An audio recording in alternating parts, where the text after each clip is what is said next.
Hi everyone, Luke Hector here, recording a little bit earlier this week. It's actually Thursday, not Sunday, because it's Easter weekend. So it's Easter slash birthday. So, I've got plans on the Saturday, and then I'm going home to visit the parents for a couple of days. Not back till Monday. Then I'm going to be doing an extended Valheim session with mates. So pretty much the last spare day I have this week is Friday, and I figured I might as well get the podcast done early, edited, and just have it ready to upload. Probably on the Saturday, to be honest, actually. You'll be finding this is coming out a bit earlier than usual and asking yourself, why is that on a Saturday rather than a Sunday? Well, I couldn't be bothered to remember at home to share the podcast and everything while I'm in Somerset with barely any internet. My parents, their Wi-Fi is not great.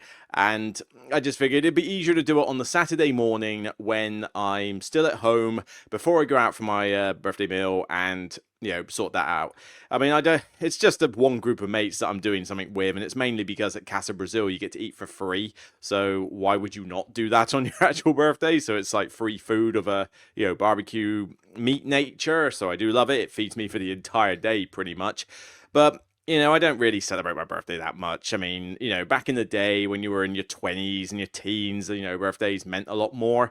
These days, it's just a constant reminder that your body is falling apart and breaking, and a self-reflection of your own mortality. So, especially when you're in your 40s plus. So it's just like, not particularly something I get excited for when it comes around. It's like, oh, great, I'm getting older. I'm fatter and I'm barely able to keep myself up at the gym. It's like, yay, great, so it's not my favorite time of year, but hey, I get some nice cards and I get to, like I say, enjoy a free meal and chill with the parents for Easter. So that's not exactly a bad thing. But so far, suffice to say, need to do this a little bit earlier. Plus, I also wanted to keep the thoughts from last weekend in my mind because they are they are relevant for this video.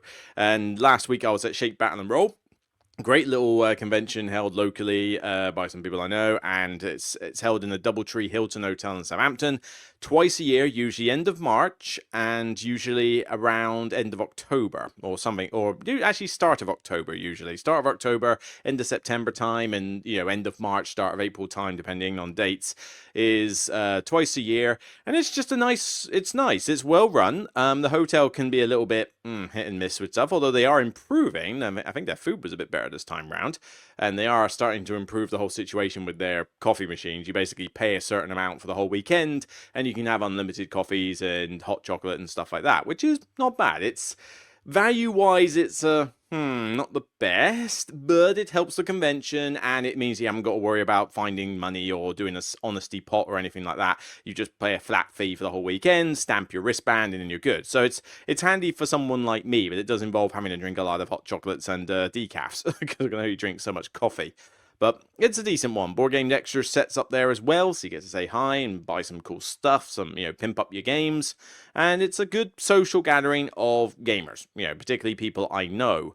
So a few games I have played at them, like Life of the Amazonia, got that to the table again. Empires of the Void 2, my friend brought out Hybris. Of course, my every convention hegemony game was played, so all in all good. But the main highlight of this video is me talking about Speakeasy, which is the game I finally got to play. Finally, after everybody, well, I say everybody's been banging on about it. We'll talk about that a bit more later, but, so I say I've got it played finally. I can give my first initial thoughts on it. But other than that, not a huge amount to really say. I mean, this is the time of year where game releases just don't happen. I mean, what have we had? A couple of expansions from Stonemaier, a couple of Kickstarter releases, and I mean, that's about it. I mean, what else has really come out in the first part of this year? It really isn't, the best time of year for games, so not a lot comes out, not a lot to review.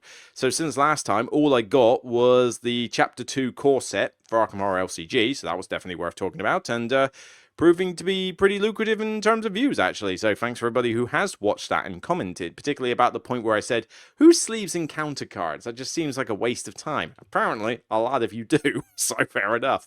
And also, I wanted to explain about my new affiliate with Buy the Same Tokens. This is not the same as being sponsored by Kiendo was definitely a bigger sponsorship, because it wasn't just an affiliate link, that was also, you know, credit towards getting review copies and stuff like that. You know, they really helped out the channel. This is basically an affiliate link where, you know, I get sent some stuff, I show them off, and, you know, I got an affiliate code where you can get a discount off the website, and all happy days. So if I quickly bring up the site, they're called Buy the Same Token. And, you know, they're not cheap. You know, their stuff is pricey, but that's because it's pretty good quality stuff. They have, you know, I did a showcase video recently explaining the whole 5% discount and free shipping and stuff like that code. But, you know, they've recently been doing a few card and token display stands. They've also done the deck boxes. They've done these magnetic token trays. And I showed them off in the recent showcase video to kind of show you what they're like. But they've also done some very good other accessories, you know, binders, bundles, and, you know, game-specific stuff, particularly in the regions of acrylic tokens. So I keep banging on about my Star Wars Outer Rim tokens. You know, I have got these, you know, these acrylic credit tokens that look fantastic. You know, the dials, the extra little slider tokens for the reputation and that. But these acrylic tokens, I got them in the black series, and they're just so nice. They really feel good, and they look like space credits. It really gives off that cool theme that this is what should be in a Star Wars, like, you know, Outer Rim game. So they do some cool stuff. By all means, check out the link in the description. It's a 5% discount code off everything, on top of other discounts you might already get. They always do free shipping over 30 quid in the UK, over 120 quid for EU, and over 150 quid worldwide. So they do have worldwide coverage if you're willing to do a bulk order. And if you are going to do a bulk order for like £150, 5% discount is nothing to sneeze at. Okay, so it's definitely worth considering. But, you know, thanks to them for being a new affiliate. Check out my little showcase video for more details on their recent stuff. And yeah, you know, hopefully you'll pick up something from them as well. 96.2 people dislike a video where I'm basically explaining stuff about an affiliate who's helping out the channel. What does it take for you to dislike a video like that? I mean, what in your mind is offending you? What is, like, really irking you about that? You know, I mean, I get that I have one or two people that are literally just trolls, or some people have set up bots in order to just actively dislike every video I do. But yes, seriously, what does it take for you to dislike a video on YouTube? I don't know. But anyway, so as to say, not a lot has happened since the last video, and not much is going to change, really. I mean, I've been trying to take some time off, you know, to, you know, de-stress and get used to the new job, which is going very well. New job is going nicely, so there is definitely a you know, a positive there, shall we say, and you know, that continues to be. But it has been very hour intensive. I've been putting in the hours to fix a lot of stuff and get stuff sorted and that, and 31st of March this year was particularly painful as well. I had to do a lot of evening work for that. So I've just been trying to do as much as I can there, while also trying to maintain life and, you know, blog and everything. So, and also the lack of games doesn't help. You know, I don't want to just review random little indie stuff that I've no interest in for the sake of it. I've had a couple of people ask me from, you know, some bigger publishers, you know, are you interested in these kind of games? Like, you know, I've been asked recently to look at Queen's Dilemma, but the problem is Queen's Dilemma requires really a good 5 to 6 player group willing to play about 15 plus games at 90 minutes each. And I can't find the group to commit to that kind of level. You know, the people that I used to do some campaigns with, we're starting to get sick and tired of them now. Yes, I know I've got Lands of Evershade hopefully on the way soon, but Lands of Evershade can be played solo, and even then that tends to cap at 4, and there are people I know that would be more willing to play some kind of a, you know, a D&D-esque fantasy style game. The Queen's Dilemma is a very niche, like a niche topic area, and some people are into it, some people aren't. And, you know, the group I played King's Dilemma with, they didn't, you know, we didn't particularly gel with the King's Dilemma much. Now maybe the Queen's Dilemma fixes everything that was wrong with the King's Dilemma, but, you know, you try convincing the group to go back into it again, and we'll touch on that point a little bit later on, actually. So I don't know if it's one that I can really feasibly review. It's going to be a niche game, and I don't know if a niche game is something I should be looking at, particularly with that kind of time frame. But what it does mean is that I can try to do a few more top 10 lists. So I'm going to look back at some really old top 10 lists that I did, like back in 2018, 19, like really old stuff, back at like season 4 and 5, really old school stuff, and see if there's any of those that could be updated. So the patrons have just had an influx of those ideas, and they'll suggest others as well. And we'll see what top 10 ideas come from that. And we'll try and do a few more of those lists. And as stuff comes in, I will review it as and when. You're not really going to get much in the way of releases this year until at least closer to Gen Con. And you certainly won't get the bulk of releases until closer to Essen. So that's the way it is. I end up with a really tough quarter 4 and a pretty mediocre quarter 1 to 2, which is the same for a lot of people. I mean, there's not a lot of games to review, period, unless you are into Kickstarters, in which case there's plenty. But as you know me, I'm not as interested to review to preview Kickstarters, with occasional exceptions for games that I'm really into or people that I trust. So there is that factor. But yeah, there's not a huge amount expected. Just maybe catch up with some of my older content if you haven't already. That would be a good idea. Righty. So we're going to just focus on the topic of this episode because it kind of links into like a subtopic of it, one regarding first impressions and, the idea of bringing people back to a game they didn't initially like. But, this episode is probably going to need a lot of time devoted to talking about this game because this game is not a small one. It is not a small one by any means, and that is Speakeasy. This is the newest release on Kickstarter for Vital Lacerda. Now, Vital Lacerda, as you know, has been a little bit of a downward slope for me, kind of a bit like how Stonemaier has been, really, where they, end up with a bunch of really awesome games to begin with, and it seems to be decreasing. Stonemaier had had Scythe, Viticulture, and Wingspan. I must admit, I am actually trying to sell my copy of Scythe. I just haven't really played it in ages, so even that's on the decline. It's given me all I can afford. It's basically outstayed itself now. It's not standing the test of time. But I still have Viticulture, with the new Bordeaux expansion. I still have Wingspan with everything up to America. So both of those games are still great. But then all the other Stonemaier stuff since didn't really impress me. Well, Vital Lacerda is kind of going down that same trend, along with the Eagle Griffin. I have got 4 games behind me that I love. Vinhos, Lisboa, Kanban, and The Gallerist. 4 Lacerda games that I love and will happily play. Okay? You don't like heavy games, whatever. The problem is, though, is that stuff since those didn't really do it for me. I mean, Escape Plan cannot stand that game. That is trash for me. Weather Machine was okay, but just not that interesting. On Mars was an interesting game. I liked the mechanics in it. It was just too overcomplicated to be a game that you could realistically get out and play. It was just a bit of a overcomplicated nightmare. Inventions was boring as hell. I mean, it wasn't necessarily anger-inducing bad, it was just dull. Like, nothing about Inventions is interesting in the mechanics, in its theme, if you can even say it has a theme. I mean, I would normally be up for a game about inventions and things like that, but what you do in this game does not feel like you're doing any kind of inventing. So whatever. And the whole, oh, well, right now you've got these little tiles. Now you can put them on your little board in little hex patterns and get points for what thematic reason is this here for? It's like, it's a dull game and I just don't like it. So, I'm waiting for Lacerda to punch me in the face with a really good, solid, big game. Like, come on, let's return to form. Back to the days where it was like, heavy and meaty, but felt wonderfully thematic and just got the mechanics right. 4 games in a row were pretty much like that for me. So I want to return to that. Well, Speakeasy is the new one, and a few people have been praising it like crazy. The reason I say a few people have been praising it like crazy is because people seem to forget that just because you hear about this a lot on Facebook, and this goes for any game, not just for Speakeasy, I'm talking about generally most Kickstarter releases, a lot of these games are niche games, right? This game has about 3,500 people, I think, since I last checked, rating it on Board Game Geek.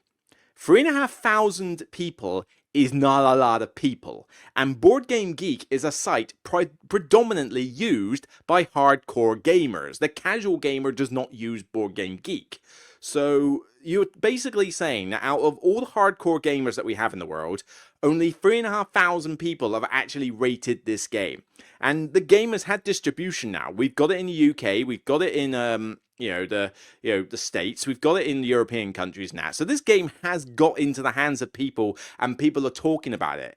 But it's only been rated by 3,500 people. This makes this a niche game that a lot of people aren't even going to try, let alone play it, let alone keep it. All right, so you have to understand that when you hear this, when you see this a lot on Facebook, and it goes for a lot of these big Kickstarter release games, it's not being touted the praises of by a ton of people.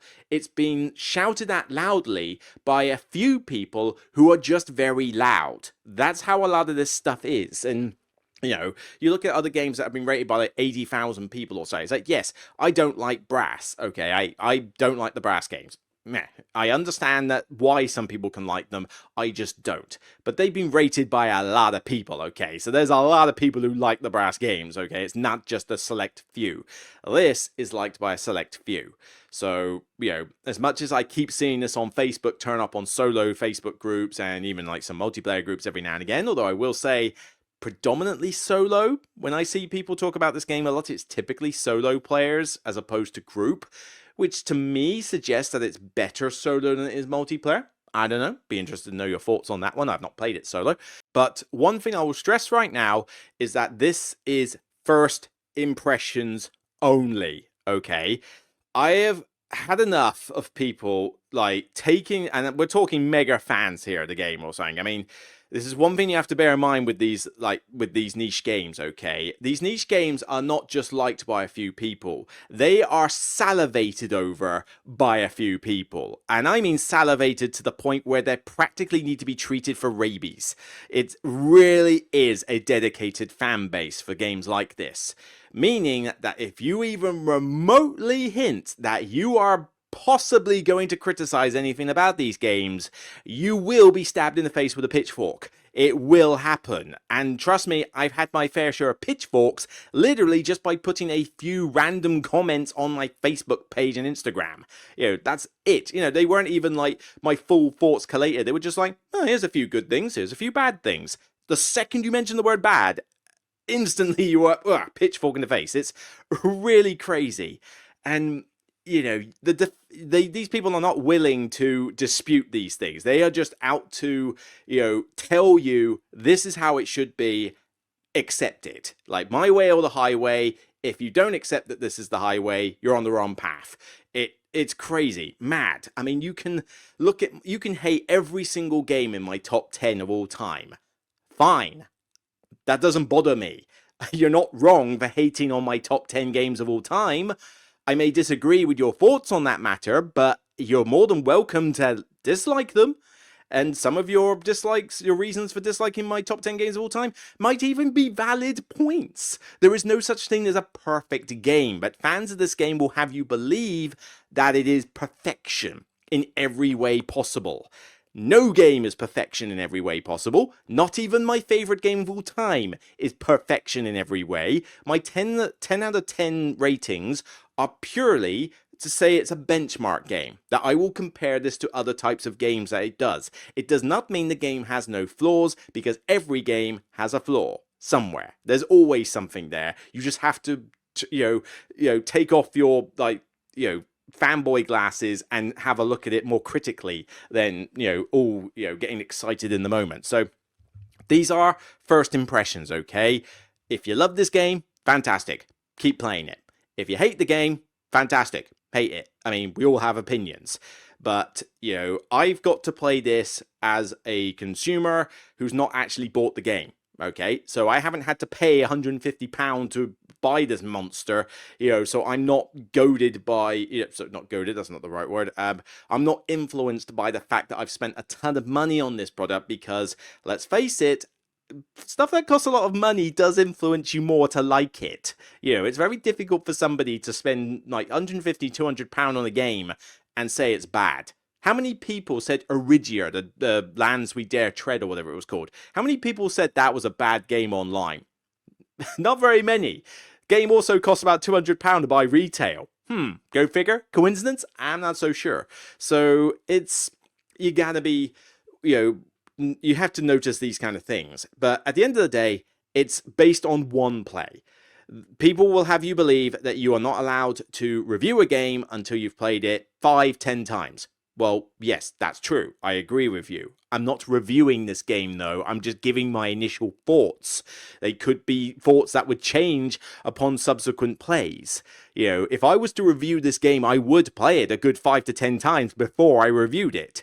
That's how reviews work. But first impressions are just literally first impressions, which by definition are first impressions. So they are not invalid. They are not things that cannot be said. Like, how dare you ever give first impressions about this game? You can only speak of its greatness until you've played it 5 to 10 times. That is complete horse poop. Yeah, I've got to censor myself on that one. Yeah, no.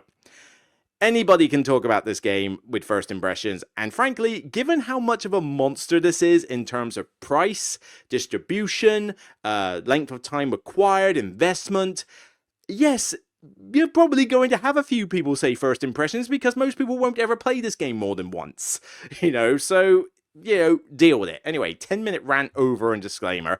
Let's actually talk about the game. Okay, let's talk about the game. So, all right, let's go to it.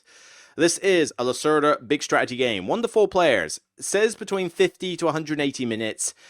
I mean, can you play this in an hour solo? Maybe if you know it inside out. I don't know, but let me put it this way. Our game, 4 of us, 3 new people, somebody who had played the game at least 5 times already was teaching us, and this game took over 4 hours. And that was not including the teach, okay, or the setup.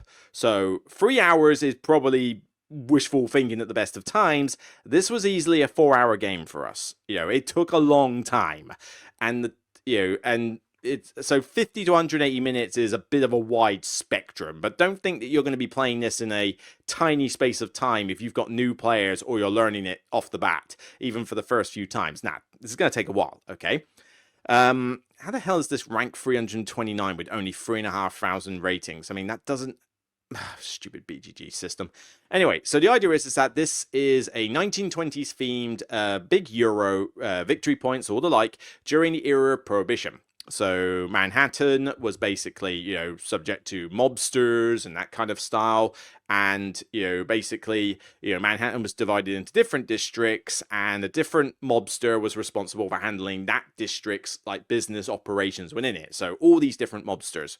And this is a worker placement and card management game. So I have a few pictures from my own game, but we'll just use these ones online for now. And so the map here, as you can see, is split up into different districts, and there are red buildings which typically correspond to... that is a player color, but there are buildings that basically correspond to a... not a dummy player, but basically the mob gangs that are already in force. You might have to take some of their stuff over. The other colors represent the players, and you can build speakeasies, distilleries, nightclubs, casinos on these map spaces in a sort of area control game.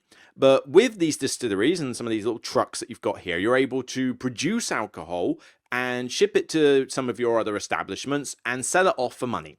Money is VP, so everything in this game is about money. You use money to buy stuff, to build stuff, and it is your victory points. So when you sell stuff, you're gaining victory points. When you buy something, you are spending victory points. You have to micromanage this. But it's not all that easy. You do have policemen who turn up eventually in every single district, and basically, if you haven't protected your buildings, then you can't operate, because the second you try, the police will arrest you. That's not a good thing. But you also have these gang wars that turn up every now and again. So these little red buildings that might belong to, I think it belongs to a different player here. I mean, we had red buildings for the neutral player. Maybe they're meant to be these beige ones, and no, actually, how did this work? I don't know, but they had these bright red buildings to represent the other gang, and trying to find an example of the gang war aspect part. Can't see it. Well, they've got a strength value for trying to take him over as normal, but eventually you see these little red tokens around the place which represent they look like a sort of a bit like the outline of a body when it's been killed, and you've got a forensic investigation. But the idea is that it looks a bit like this symbol here. Yeah, like you can see on this mobster person. And gang wars turn up as the game goes on and threaten to destroy your infrastructure if you haven't protected yourself enough by hiring enough goons to deal with it. So you can hire these specialist goons who basically, if you pay them money, will give you a decent strength value, but you can also up your own strength, your own personal operation strength, and get these temporary goons, to hired goons, yeah, we all know the joke, to basically give you like a temporary power boost. And so when these gang wars turn up in your own district, you need to try and fend them off, otherwise they destroy everything you've got.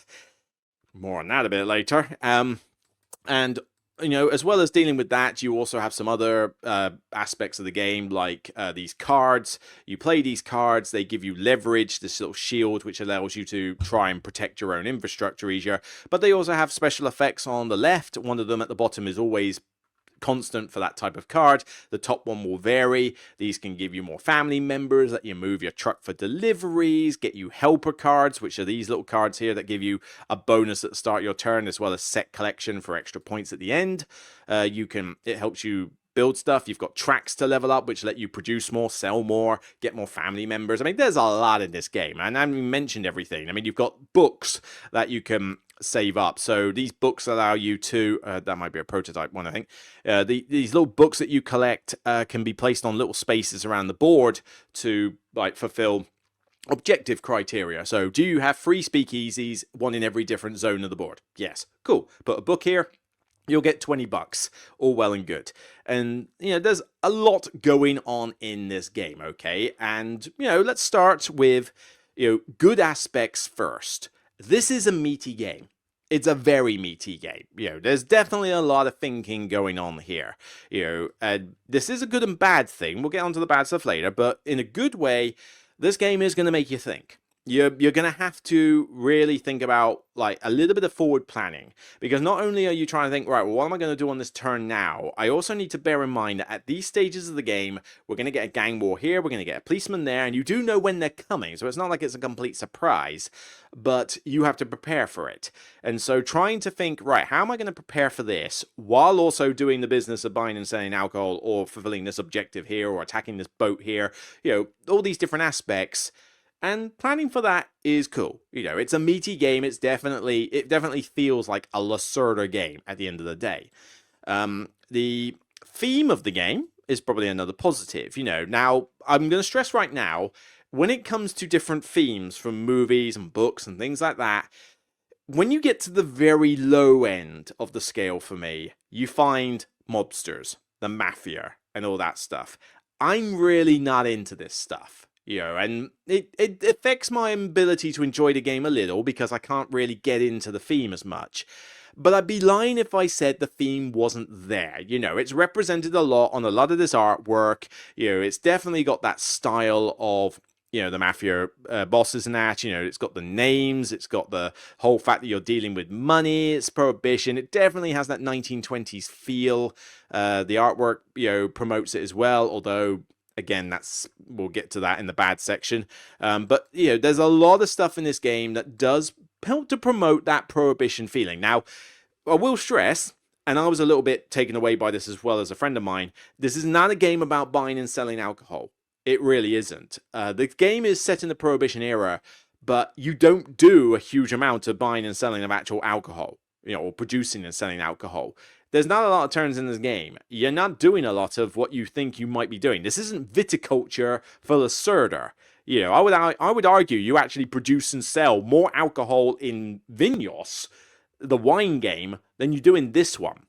This one is more about building up a little sort of empire. So think of yourself as, I don't know, Kingpin, for example, from the Daredevil series.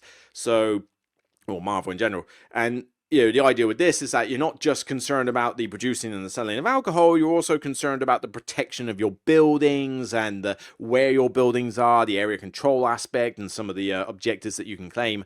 So you have to go in knowing that it's not like a viticulture for Lacerda. It really is not. But the theme is there, and I'd be... given that I think Inventions and Weather Machine didn't really have much of a theme associated with them, this one is a better example. I don't think it's as thematic as some of the earlier stuff, though. I mean, maybe it's on par with something like Lisboa, But Kanban, Gallerist, and Vinyos, I would argue, are more thematic than this one. But that's not to say the theme in this is not represented. I think this is a little bit more of a return. Like, we've been on the downhill in terms of thematic connections. Now we're on the way up again. And, if I enjoyed this setting more, I think I would get into it more. The theme, that is. But yeah, I really don't care about mobsters and mafia. I'm not interested in that scene. I've never watched any of the Godfather movies. I know, kill me. I've never watched the Godfathers. I know the third one's meant to be shocking, but I've seen some clips from it, but I've still not watched the first two. All I really know of the Godfather movies is the one clip where he takes over takes the blanket of his son or something and goes, "Look how they massacred my boy," or whatever. I think that's the only clip I've seen, from the Godfathers. I'm just not interested in it.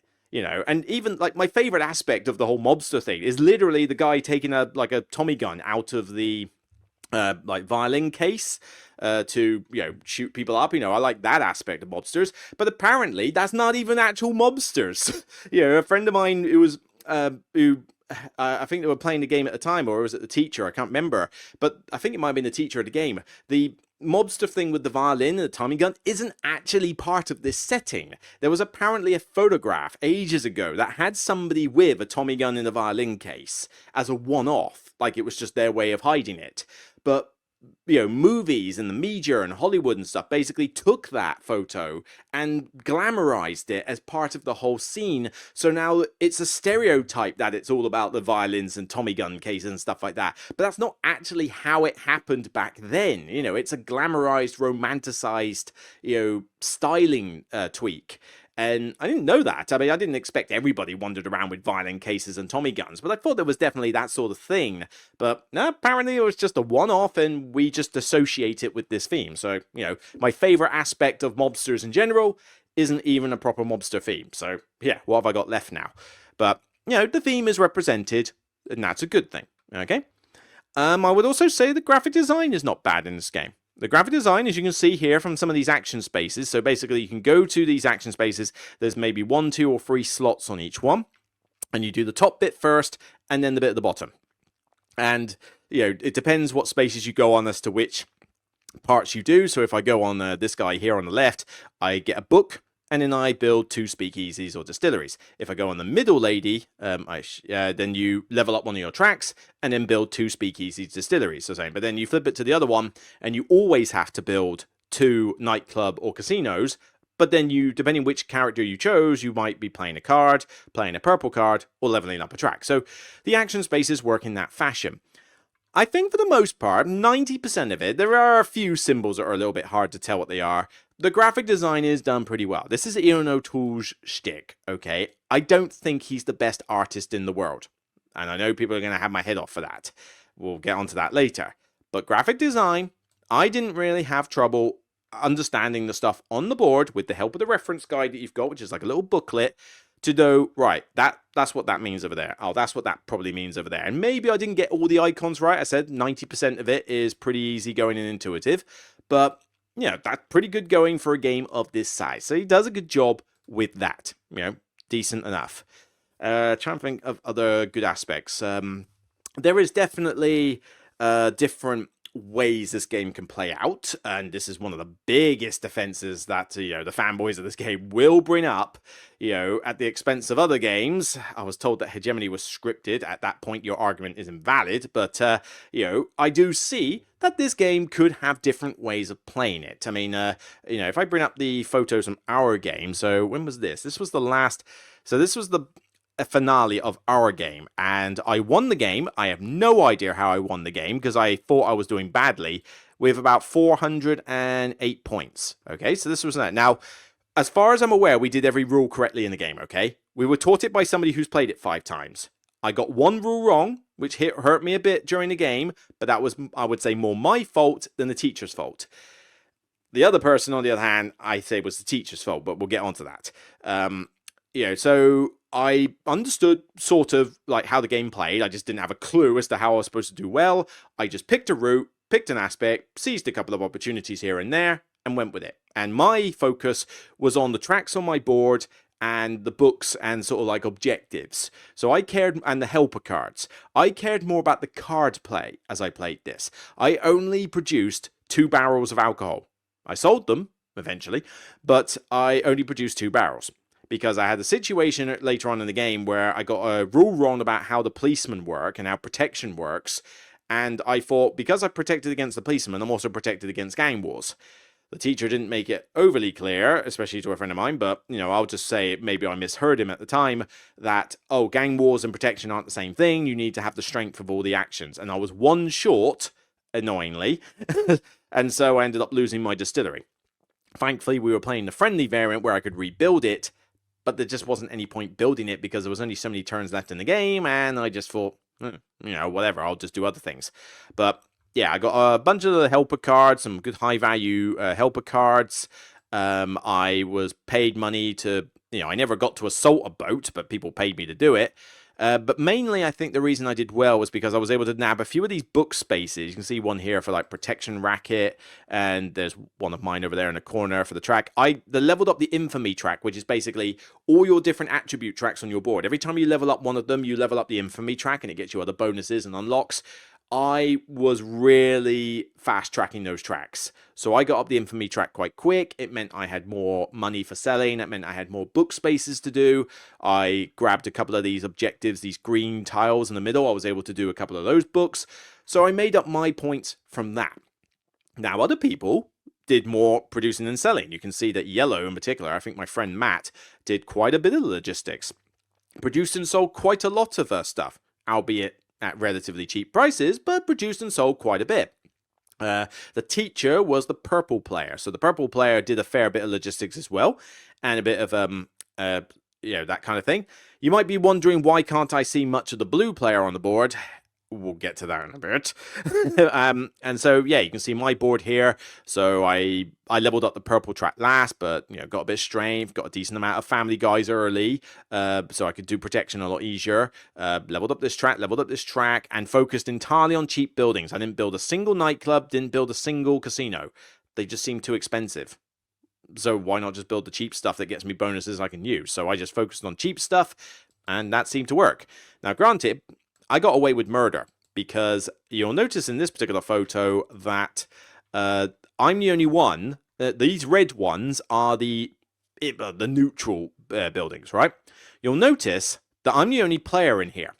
This place turned into a war zone at the start of the game. The setup had like randomized districts for which ones had police, which one had gang wars. This particular zone became a war zone at the start of the game. Nobody wanted to build there, because we hadn't got any resources, we hadn't got an infrastructure, and yet we had to deal with police officers and gang wars. Why the hell would we go there? So this place was pretty much left abandoned for the whole game, apart from me making a friend with somebody in this district. I then, at some point, managed to grab a helper card that let me attack a neutral territory for no cost. I can't remember. There was a cost involved, but I didn't need to worry about the extra defense value. So it was an easy one to get into this 6th level area with one of my guys and get it protected. At which point, I'm winning the area control on here. The area control is basically, you count up all the separate little districts in the zone, you level up a track for each one, and then whoever's first, second, third, fourth, you get money as per that.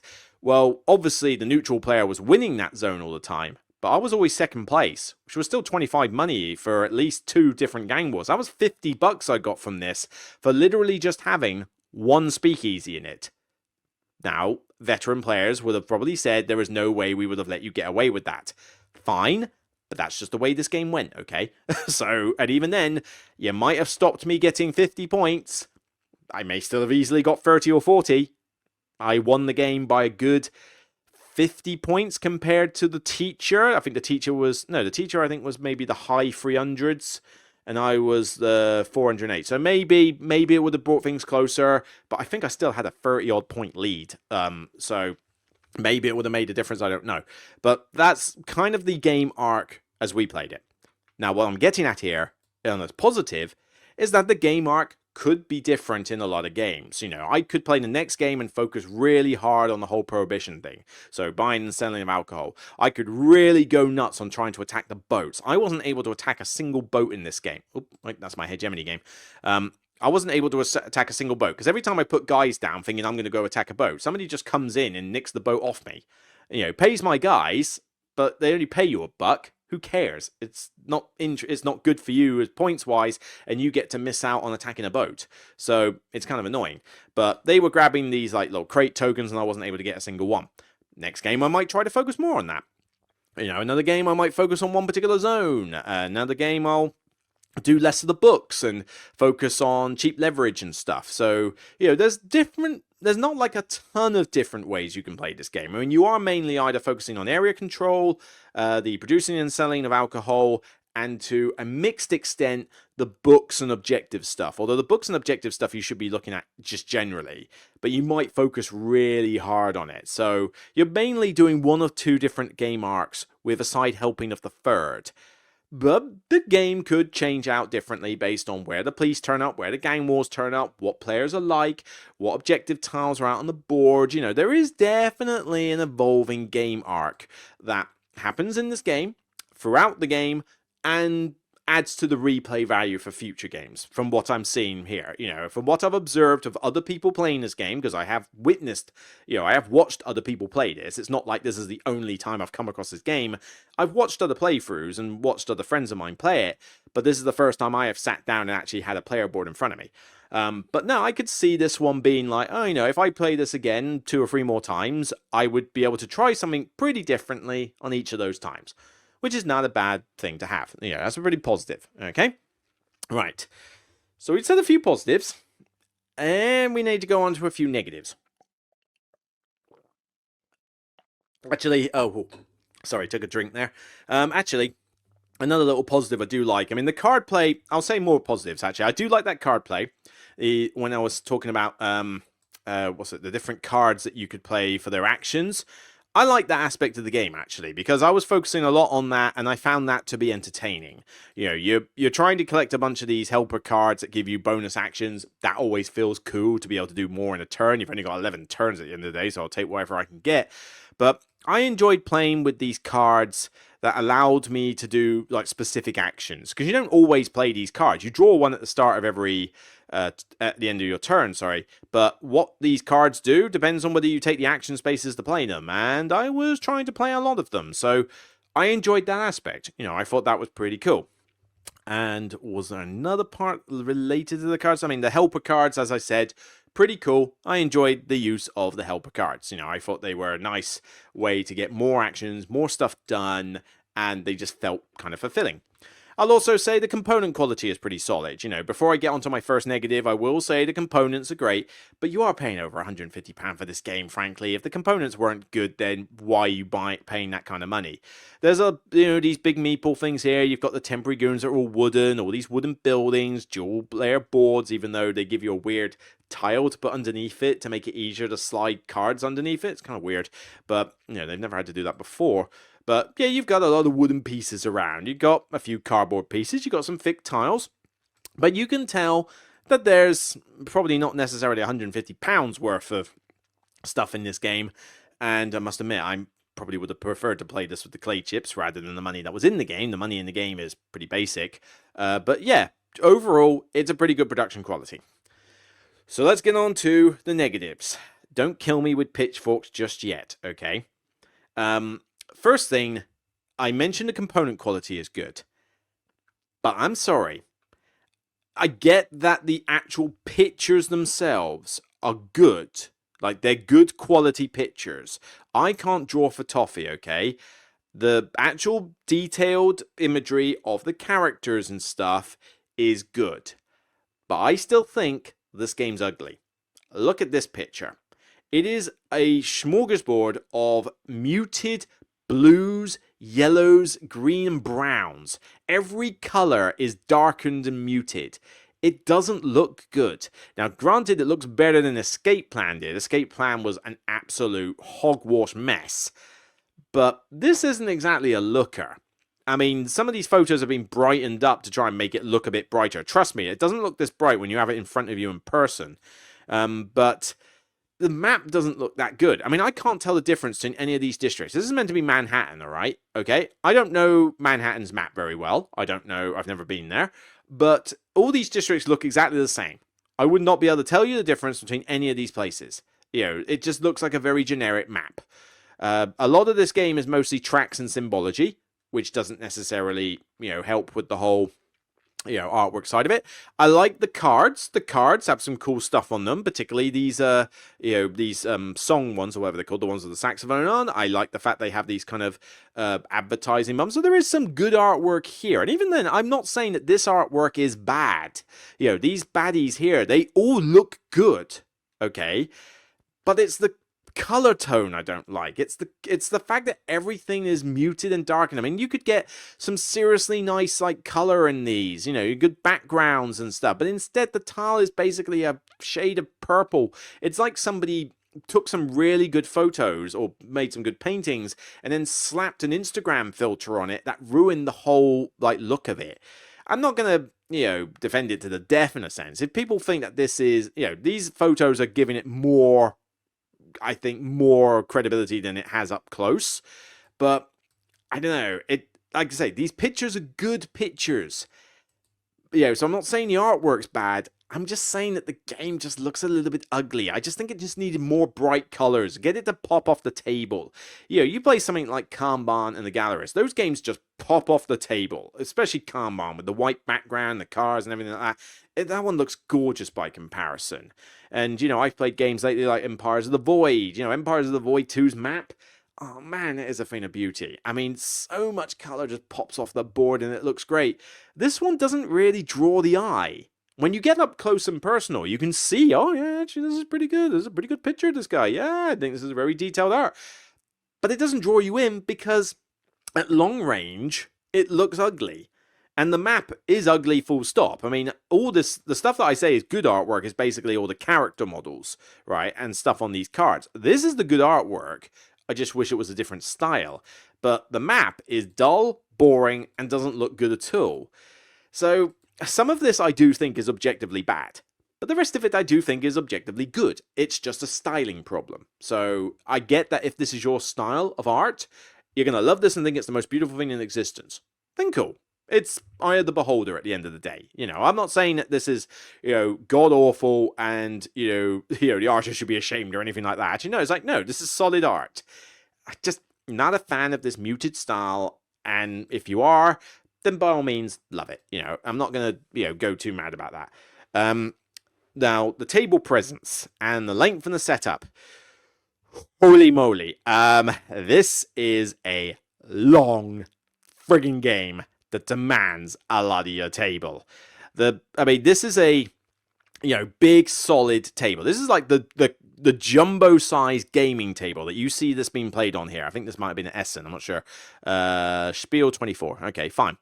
This table is big. I mean, look where this guy is on the left compared to where Vital is, compared to where this guy is, and that's not even the whole table in the picture. Look how much space this thing takes up. And I don't think it even has the full game set up because this is effectively just demoing it. So these guys aren't even playing the game, they're just being explained it. This one here, so this is a full-on, Geekerson table. Well, I don't know if it's Geekerson, but other brands are available. But, a gaming table, right? This only has 2 players. Look how much space that's taking up. This thing takes up a lot of space. Here we have 2 very large tables put together in a giant square. We have space. We do have space around, for other things, but these are tables that are typically used to house games like Twilight Imperium on them, okay? This is just €1 game. It demands a lot of table space, so bear that in mind. It's also a front-loaded as hell teach. The teach was a good 40 plus minutes, 45 minutes maybe. A friend of mine kept coming in every now and again saying, how's it going? And I was like, we haven't even started yet. It literally does require you to know every rule up front. You cannot teach this on the go. The stuff that happens in this game is of too much paramount importance to teach you as you play. So you have to know this going in. Now, you can go watch Paul Grogan's video on it. He has done a full tutorial video, and honestly, I might give it a watch, even though I've already played this once. I might give it a watch just to see if there was anything that was missed, or just to see how easy it is to, play at that stage. But when I want to give first impressions on a game in that, I really want to know, no, somebody's got to teach me it, or I've got to read the rule book. I have to understand how good those components are. Now, I don't know how good the rulebook is in this case, so I can't comment. But I thought, come on, if the rulebook's that good, then somebody should be able to teach this game. Certainly, I think the teacher did a good job of teaching the base mechanics of the game, but there was a flaw. We'll get onto that later. But man, it took forever. You've got to know about these tracks, all these different buildings, how the cards work, how the gang wars work, what the police do, what protection means, what the books do, how all the action spaces work, how the mobsters you can hire work, the mobsters for hire, how moving your truck works, how the different helper cards work, how the area control works. There is so much in this game you have to be taught. It's insane. And you have to... Oh, that was a bit of high burst there. It's just too much. Like, you just cannot cope. And it really does mean that by the time you start this game, your brain is already going to be melted. And then it demands 4 hours of your time. You know, if you play this with people who know the game inside out and do not AP at all, bearing in mind that this is a game that is very prone to AP, it's very difficult to be subject to analysis paralysis because a lot of stuff just happens between you and your turn again, which means you're going to have to think, like, on the fly a lot. AP is going to set in. So, you know, and when are you going to be able to play this with 4 people who know the game inside out? Barely 3,500 people have even rated the game. You know, you think you're easily going to find a group of 4 people that have this game and play it religiously and can memorize all the rules and don't need a reteach every time it comes out, like you're playing it once every week? Good luck with that. Because trust me, it doesn't happen often. You know, I've played this game once. I don't know if I'll get to play this game for at least another several months, by which point I'm going to have to be retaught the entire game again. You know, or watch Paul Grogan's playthrough at that point. So it's, you know, this is really demanding an investment of your time and your patience to get through it. I can teach these games a damn sight quicker than this one was taught. Okay, all of them. Maybe Lisboa is a bit of a front load to teach. Maybe that's more of a 40-minute one. But the other 3, definitely, easily can teach those 3 damn sight quicker than this one. Whoo-wee. And then 4 hours of gameplay, you're doing a lot. So, okay. It's a long game. But long games can be good. Long games can be good fun. I mean, Hegemony, for example, is a very long game, and I love playing it. The thing is, Hegemony justifies that length. This one doesn't. This is another one of those games in this... As far as I'm concerned, it's a tired genre already, because frankly, I think we did it to death last year, which is the whole, you have barely any turns, you have to do a lot of actions with those turns, though. The problem is, this is not a game that lets you do a lot of actions on your turn. A lot of your turns can feel very mediocre. You know, I do this action space, lets me get a guy, and then I can play a red card, which lets me do a little bit of protection. That could be one of your turns in the game. You get 11 turns. That's it. In a 4-hour odd game, you get 11 turns. That is insane. I mean, I can't do the maths in my head right now, but what is... I mean, hang on, let me get a calculator here. Let me get a calculator app and open it up. So, let's assume... So, 4-hour game, right? So, 4 times 60 minutes, 240 minutes, right? Let's divide that by 11, right? So, that means... in the space it takes you to have a turn and effectively do like your other turn, that you're basically talking about 21 minutes, 22 minutes a turn. 20 odd minutes. Christ. I mean, you know, and it wouldn't be so bad if you had a lot to think about between your turns. You don't. The game evolves a lot, you know, people lose presence, people pop up in locations, you know, the boats like get attacked and shift movement, spaces get nicked, the turn order track, this thing changes religiously all the time, like constantly people will go to this universal space for the restaurant. It's a very good space, you want to go to it like every round nearly, or at least once a round, and you know, play cards and play these bonus tokens and obviously play your books, because this is the only way you can play books out, you have to go to this space. But when you go there, you have to change the turn order. So turn order keeps changing all the time, which makes leverage more expensive and cheaper and gives casino income and stuff like that. But, you know, you are waiting a long time between turns. A lot of stuff happens. You cannot plan everything out in advance. So this is where AP sets in. So in between the times when you can't really think about your turn, it's just downtime. You literally could play a second game while you wait for your turns at some points, because you might go first. This has that annoying snaking mechanic with turn order, right? You might have that on this one space here, that may be where your turn marker was, and you get to go first. But then based on where you want to be next time, or based on where everybody just happens to muck around with the turn order, you could then be going last. So you might have a situation where in one round, you go first, and in the next round, you go last. You're waiting forever.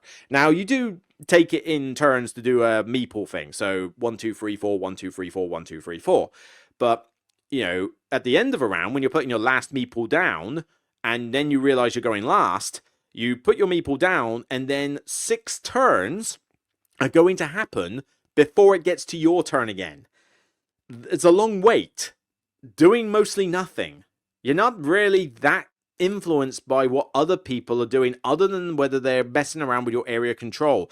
If people attack a boat, may do. They'll pay you a tuppence for it, but fine.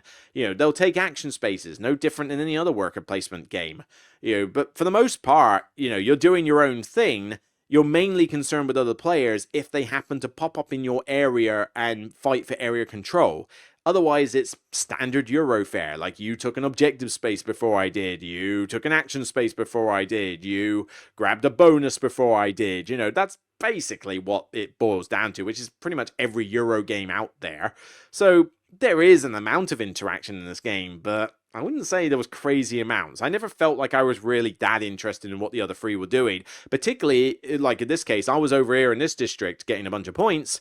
Where else was I on the board? So, can I zoom into this one and how will it... Oop, there we go. So, how's that appearing on the screen? There we go. So, I started off here. My distillery got blown up there because of a gang war, and it turned up here again, although that was a waste of money because it really didn't do anything apart from get me some endgame points. But I was basically in these 3 little districts here. So, my buddy used to be over here where the blue truck is, and a little bit where I was here. He got wiped off the map. More on that in a minute. But yellow and purple? Yellow occasionally came to me, but I was protected, or I had other bits, so at the time I was winning those areas previously, and yellow and purple were basically just having their own fun down there. So I just ignored yellow and purple for the entire game. I didn't care what they were doing. Honestly, they literally did nothing to influence me, other than nick my boats that I was trying to attack. That was it. So, interaction in this game, it's going to vary dramatically, and, you're waiting a long time between turns. So you've already got like a 4-hour game, massive downtime, massive rules investment. It's too much. You are asking a lot from people. Cool, blimey, we're already at 57 minutes, and I'm still going through this. So, well, that's what this episode is about anyway. So expect a bumper episode for this. But I've only got 15 minutes before I need to get off places, so I will try to speed this up. Another negative. I mentioned about my friend here who ended up being wiped off the map. This I blame the teacher for, because this is a new player to the game, right? He's played heavy games before. He plays my Hegemony, we play Frostpunk, we play various heavy games. And, so he knows his stuff. And trust me, you try to beat him in a mega game, yeah, he knows his stuff, alright? But, he was struggling a little bit with the rules here. And we did have a noisy table nearby, so that didn't help. People at conventions, if you realise you're being noisy, for Christ's sake, show some politeness and tone it down a bit, you pricks. But, I don't know, I digress. But other than that, we got the rules down fine. But he wasn't aware of some of the stuff that was going to happen with regards to the gang wars. And even I got that rule wrong. Because I thought my guy protecting my distillery would be enough to deal with a turf war, or whatever it's called. And it wasn't. And it's like, oh, that's just for police. That's for, well, there goes my distillery. Well, that sucks. I mean, that's going to hinder me a bit. But you know what? I'll just focus on other things I was doing this game. Not the end of the world. Neil had an entire infrastructure in... Sorry, my friend Neil had an entire infrastructure here, okay? And it got wiped out, along with a couple of other bits that he had elsewhere. He was off the map. That truck shouldn't even be there. He was off the map entirely. This was on turn 7. He had 4 turns left in the game, like 4 actions, whatever, 4 turns. And as you can see, the rounds are split 4, 3, 3, and 1. So this happened at the end of the 7th turn, where the second gang war happens, because they happen at various stages, right? Nothing he could do for the rest of the game mattered. It didn't matter what action he did. It didn't matter. If he tried to build something, he wouldn't be able to protect it, so it would get destroyed too quick. If he tried to produce something, he wouldn't have enough time. He wouldn't have enough time to produce and sell any barrels with the actions that he had because he didn't have enough money and he didn't have like enough flexibility to do what he likes. You know, the gang wars and the policeman would have basically just shut him down forever, right? Didn't have enough cards to basically, and even then, even if he did have a bunch of cards, it's not like they alone would suddenly propel him back. You know, he's not able to put any books out because he hasn't managed to meet a lot of the objectives because he's just been wiped off the friggin' board. I mean, look where his blue track is on the infamy track compared to the rest of us, right? The last 4 turns of the game meant nothing for him. This game has one of the worst elements of pseudo knockout I have seen in a long time. Now, you might argue that this was him not understanding the game. That he understood the rules well enough, although bear in mind, new player, you're going to get stuff wrong, okay? But the teacher made no effort to warn him that he was walking into a massive shitstorm here. You know, I didn't know that was going to happen because I didn't fully understand it myself, but if I had, I might have warned him a bit more. And yes, you can argue, right, well, if he was playing it again, he would not do that. He would prepare more for it. The thing is, being stuck in a 4-hour game where for 4 out of your 11 actions, you are doing nothing of importance, that hurts. That is bad design. That is like terrible. That's a terrible way to feel in the game. So you might say, right, well, next time you should do this and this. He will never play this again. Because why would you? If you had such a bad experience with this, a massive amount of time investment, 4 hours plus 45-minute teach, plus all the setup and all that. So we're talking like 5 hours plus of your time devoted to a game where for at least a third of the game, you did nothing of importance. And you think you're going to convince that person to play this game again. It's not going to happen. Your game ruined his afternoon. And, you know, your game should not have a system in place where, you know, by a rules mistake, or by just somebody blocking your space, or by you not having the resources available, whatever, you know, that you can end up in a situation where the game can just kick you out of the game. That should not happen. Pseudo knockout is not fun. It's why Food Chain Magnate sucks. Okay? It's why this game has a problem in this respect. Okay? Yes, you can prepare for it more in your future games. But even people who know what they're doing in this game are going to fall foul to this every now and again. And I don't understand how that is fun for you. Because 11 turns is not enough. You don't have enough time in this game to do everything. And if you get hurt midway, you have not enough time to recover and pull yourself back. It's not going to happen. The only reason I did well was because I didn't really do a lot of producing and selling. I produced and sold 2 barrels. And the amount of actions it took for me to do that was so like insane. I thought, well, why am I wasting time trying to produce barrels and then ship them and then sell them, which takes multiple actions to do? And bear in mind, you've only got 11. It takes multiple actions to do those 3 things, right? So there's 3 things I got to do, and I've only got 11 actions. Why am I bothering to do this? Why don't I just concentrate on the cards and the books and some area control? Because frankly, I'm getting more points for less effort.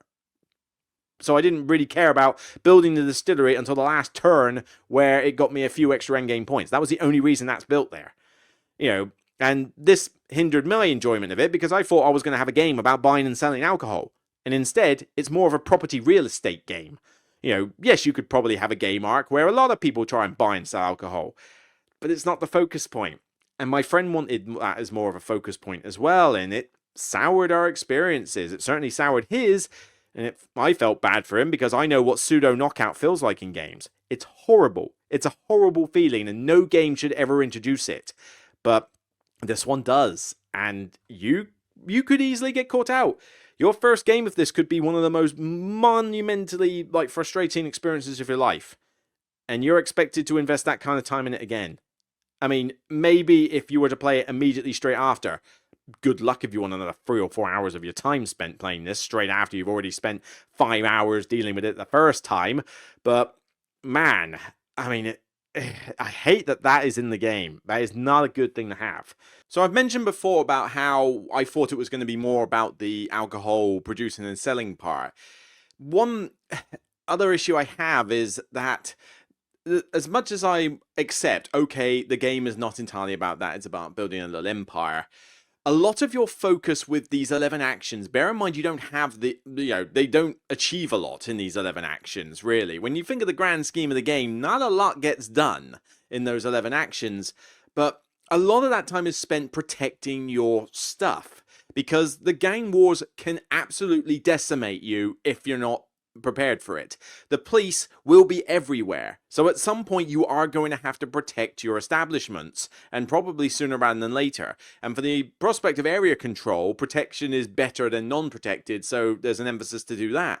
But it's difficult to protect a lot of stuff at once, because you need a decent amount of leverage, which is tricky to do unless you play a variety of cards with high leverage on them, and then decide to go last in turn order. But a lot of the times you might just go to one action space, do one that says, right, it gets me one family guy, and I can play a red card, and it will allow me to do some protect. Oh, I can protect 2 buildings over there. That might be the full extent of your action, but you've got to put a lot of emphasis into that, and the game feels more about protecting your stuff than it does about actually producing and selling alcohol, and even to some extent the area control aspect. Most of my time is about, right, I gotta get these family guys on my payroll, right, okay, and then I gotta put them out next to a building so that the game doesn't completely decimate them later, and it's just, or stop them working, which means what was the point in building them in the first place? It just gets a little irritating that you have to do a lot of this in the game. I would have much preferred it if it was just the buying and selling of alcohol. Let's do that aspect. But having to deal with the police and the gang wars at the same time means that a lot of your game is mostly focused on protection and the mobster, like getting the goons, getting the strength up. I mean, you try playing this game with I think I leveled it up to like strength 3, strength 4, I think, by the time I was done with the game. And even then, unless you have a decent mobster on your hand, the strength of the gang wars gets to such obscene levels in the third act that you really do need to have made friends, mandatory, with a really decent crime boss to be able to pay them to give you the boost in order to be able to survive any of the gang wars, because you will not be able to do it with your base strength. It just simply isn't enough, and you won't get enough temporary goons to add to it either. So much focus of your 11 actions has to be purely just protecting yourself from the game screwing you over. That's not what I wanted. I wanted the game to be more about the logistics of the alcohol part of Prohibition. But, Prohibition to me is about, all right, we need to produce and sell alcohol without people noticing. Prohibition to me was not mobster wars and constantly, protecting from the police. I mean, maybe I just didn't know a lot about Prohibition back then, but I get that it's all those elements technically, but it just seems that this game focuses far too much on the protection and the gang war element and not enough on the actual alcohol stuff. If I had enough actions to produce a load of alcohol and ship it to places and sell it, chances are I would not be able to protect my stuff very well, and I'd just end up getting decimated by the game later anyway. So you can't really do both. So you have to try and find some weird balance to cope with it. And I get that's part of the game, but it just feels more frustrating than it does fun. Because I want one part of the game to be more prominent than the other, and it just seems more in reality to be like the other way round. I suppose going back to a good point, I mentioned that there's not a ton of interaction in this game. It also means that there's not a ton of negative interaction. The game screwed my friend over. The game screws you over, not so much other players. Other players can, jump into your area and try to, influence you for area control, and obviously they could block your spaces, but you're not out to screw each other over. And I'd say that's a good point of this game. There's not really any negative interaction. If people are blocking your spaces or hopping into your zones, that's typically because they have something to gain from it, or that's the space they need. They're not doing it because you need it. They're not being dicks to you. It's just they happen to need the action space. Annoyingly, I also wanted the action space. Dang, if only I was going first. It's that kind of thing. I might be in an area getting a bunch of easy control points, and then Yellow decides, at some point to bring his casino into my area. I kind of expect that to happen. I don't expect him to leave me alone the entire game. It happened over here, but probably because I got there so late, and by the time I was there, people were too busy trying to fumble around with their other stuff that they didn't really have the means to come over there as well. I mean, bear in mind, that bit I got into there is a 6 strength location. It's not an easy location to break into in the mid game.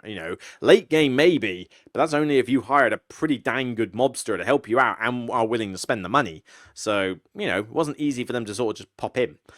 But yeah, so not a lot of interaction, but not much in the way of negative interaction. So yeah, that's a good thing. People are not punishing you. The game is doing a good enough job of that already. Other negatives. Do I have any other negatives to mention? I mean, like I say, the negatives of this game are exasperated because of the crazy length, the crazy time at once. 11 actions. I mean, I mentioned that the turns don't feel very fulfilling. I go and spend time on, to try and produce and sell alcohol. It's so action intensive to produce and sell alcohol. You can't do it all in the same turn. It's impossible. There's no way you would have enough cards or enough of a setup. So, unless the stars aligned for you, and even then, I'm not entirely certain how you could do that in one turn. You've got to produce it, which usually takes an orange card to do. You've got to move it, which then usually takes a green card to do, or at least an icon that says move your truck. And then you need to have a purple card, or the sell icon, to be able to sell it. So unless the stars have aligned with you in such a perfect way, you are not going to have that to do in less than 2 turns. More likely it will take you at least 3. You only have 11 in this game. You really don't do a lot of the main theme that I would attribute to Prohibition in a game about Prohibition. But 11 turns, it's not enough. I mean, in Covenant, you barely had enough turns. Ada's Dream, I love that one, but that one you get a lot done in the 18 turns that you have. You feel like you've achieved a lot. And if there's something you don't have, it's easy to get hold of it. In this game, if there's something you don't have, good luck trying to get hold of it. If you're short on money, there's not a huge amount of ways to get money, and getting that money might be a very action-intensive way of doing things. But trying to get enough money, to do with everything that you need, plus on top of protection, plus on top of gang wars and all that lot, you don't have enough actions to cater for everything, and so you feel like you can't ever do enough, and that's not a good feeling. These action spaces, your turn might literally be, right, I'm just gonna level up. Look, I mean, what's this one here? You level up one of your attribute tracks, and you get to play a green card and move your truck. Okay, so I play a green card and I move my truck, and that delivers a few barrels. Haven't sold them yet, I've just moved them. That's one of your 11 turns. Your turns just don't play out like that interesting. I don't feel like I've achieved enough on any turn. You can try and build some combos, but it's going to be very difficult to do. And I mean, that could be a good part of the game. I mean, this is going to take you... I've only played this once. I'm not good at the game, okay? I won the game, yes. I would imagine I did that probably because one person got wiped out and another guy was new, okay? So I probably got away with murder, and I would probably lose if I played it again, okay? But, I would need a couple more games to get used to the tactics that this one has. But eventually I'd get used to it, and then I'd be able to play competently. But to get all this to align for you is so hard. And yet I felt that just simply achieving some of these objectives and doing a bit of area control just got you more money for less effort. You've got to level up this infamy track quite a way to get any decent amount of money for selling alcohol, unless you build a nightclub or casino, but they cost a fortune to build. You need so much liquid money, because if you spend what's in front of you, it's 1 for 1. If you spend what's in your safe, it's 2 for 1. So if you've got no money liquid in front of you and you have to use your safe money to build, say, a nightclub or casino, whatever it is, for like $17, that's 34 points you're giving away. And even though this game is highly point inflated, which is another negative, I hate it when games are severely point inflated. But, when you're spending that many points to just build one building, it doesn't feel, good when you do that. I mentioned the point inflation, not a good thing as well, because people can pay your guys to attack a boat. Attacking a boat can get you stuff, it gets you that crate, it gets you a massive monetary bonus. Attacking a boat successfully is really good. And it doesn't take a huge amount of effort to do, right? But if somebody comes and snipes the boat off you, right, in order to use your guys at their strength value, so your guys could be used at their high strength value, they pay you $1. $1. That's it. I won with 408. What the friggin' hell do I care about getting a single buck or two for my 2 guys there? You've just nicked my chance to assault this boat. Why is paying me $1 the balance for doing it. I'm pretty sure they can afford it just fine and will happily do so. The cost should be a lot more. It should be at least bare minimum 1 per strength value or something like that. It's just way too easy to get something good from there. So the game overall is, it's an okay game at first glance. Part of me would like to try this again, maybe once or twice, more to, get the feel of it in more detail. But it's finding the time. It's a 4-hour game. It's a 30, 45-minute teach, unless I play this with people who all know the game inside out, and I have to do all the research ahead of time, which is still going to take a good 45 minutes of my time. Pretty sure Paul Grogan's video is not a short one. It's still going to take a good 5 hours of my time to be able to play this again. I'm never going to play it solo. It's not happening. I'm not spending £150 on this game, my own cash, to properly buy this. I'm not willing to spend that much on a game just for the base set. It's not worth it. But that means I'm basically going to have to play it multiplayer, and I'm not going to be able to play it 2-player, so chances are I'm only playing this with 3 or 4. I'd like to give this a play with 3 or 4. With 2 or 3 to see, but the board is player count 3 and 4, or it's player count 2 on solo, I'd imagine. So I could see this working quite nicely as a 2-player head-to-head game. 4-player would have more contention and more interaction with, more like hitting for spaces and stuff like that. But maybe I would prefer to sit 3 because you would cut a good hour off the time. It's like basically an hour per player. So an hour gets cut off the time. Yeah, you don't necessarily block each other as much, but frankly, I don't really mind that. That doesn't really bother me. I'm trying to make my own empire here. I'm not trying to get screwed over by players. And you'd still have the neutral stuff to contend with. So I don't see that adding the 4th player really justifies the extra hour of time that's required. So maybe I would enjoy this more at 2 and 3. And it's one of those games, much like a lot of games, where it's like, look, we'll play it at 2 and 3, and playing it at the max player count just isn't worth it. It certainly didn't feel worth the investment of time on this occasion. I mean, there was 4 of us there, and 3 of us were learning it fine, but even if it was like, you're either going to have people learning the game, in which case it's going to take forever anyway, or you're going to have people who know the game so well that they're going to be painstakingly thinking over every little planning thing that they can do, because they know exactly what the ramifications of each of those planning bits are. That is going to take a while anyway. This is not a game you can just rush through. The idea that you could play this game in 50 minutes in solo mode, according to BGG, just seems like nonsense. For crying out loud, it would take you at least that long just to regurgitate half the rules to yourself and just to set the game up in the first place. The game takes an eternity to set up. It took forever, and we were helping the guy. We were helping the guy set it up, and it still took an eternity. Imagine trying to do it by yourself. Absolute crazy. But, that being said, the game has some good aspects to it that I do like. The bad aspects, one of those is more an eye of the beholder things, and I'm not really too fussed about that. And the rest of the bad aspects are mostly exasperated by the fact that it is just demanding so much money, time, and investment off you, and it doesn't feel like it justifies it. It didn't give me enough fun factor with the good elements to make me think, right, I would like to experience those fun bits again for another 4 hours of play, even though in those 4 hours of play, I'm only really playing the game properly for probably a good 30 minutes, 45 minutes of that time. The rest of it is waiting around for my turn.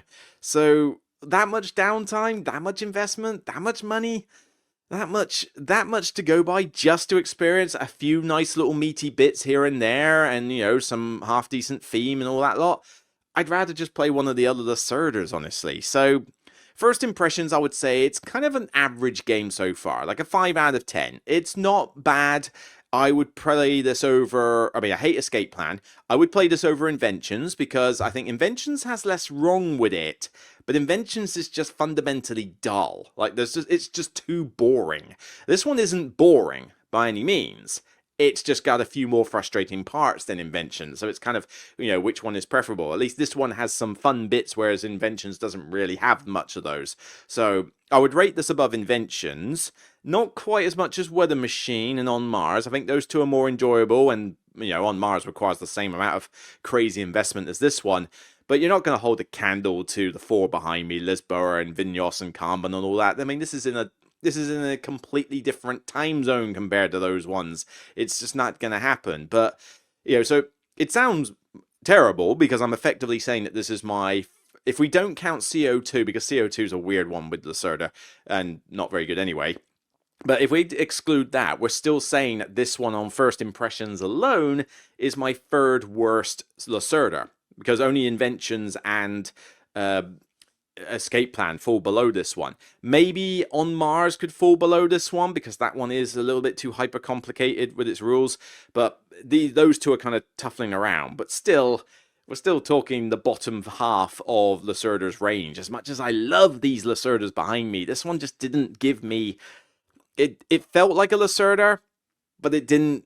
It's got too many frustrating elements for the time length and monetary investment that is required to justify itself as like one that I would want to play multiple times again. Certainly, this isn't a game I'm going to be reviewing. There's no way. There's no way I'm paying 150 quid for this game and devoting another 30, 40 hours of time trying to get this to the table, teaching people. Like, I don't want to teach this game ever.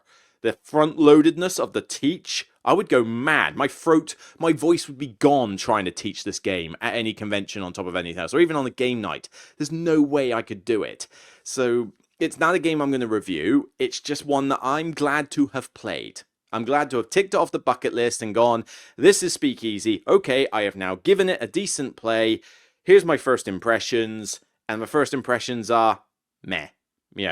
Not one to shout from the rooftops, not one to claim that is his best Lacerda or the top of 2025. No way. I mean, 2025 was not a good year, but this one clearly, there was clearly better stuff. And even then, is this a 2025 game? Most people didn't get to play this until 2026. Hard to say.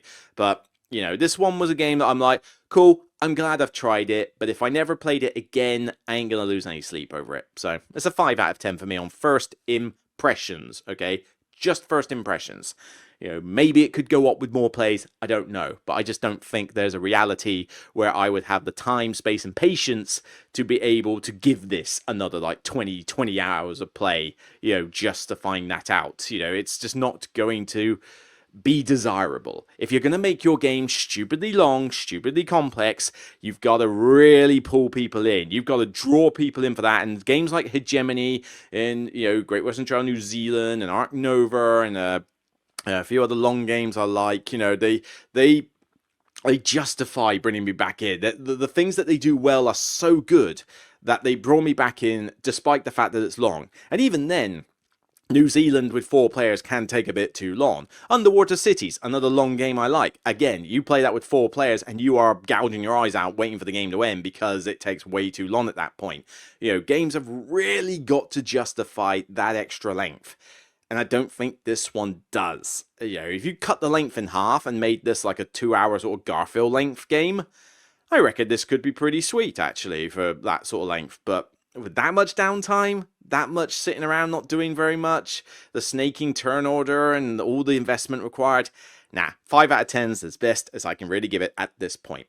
So anyway, that's it from me on this episode. It's a very long podcast episode. In fact, I've had to record, the diligent of you might have realized I've had to record this in effectively 2 parts because I had to interrupt it in order to go to my appointment.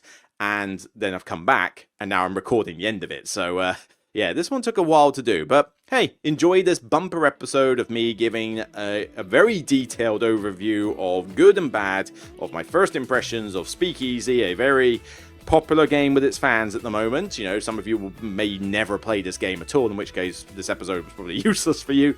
But, as I go away to hang out with the parents and try to get some enjoyment out of my birthday, then I'm going to leave you with this. So take care, bye for now, and I'll see you on the next Broken Meeple video. Take care, everyone.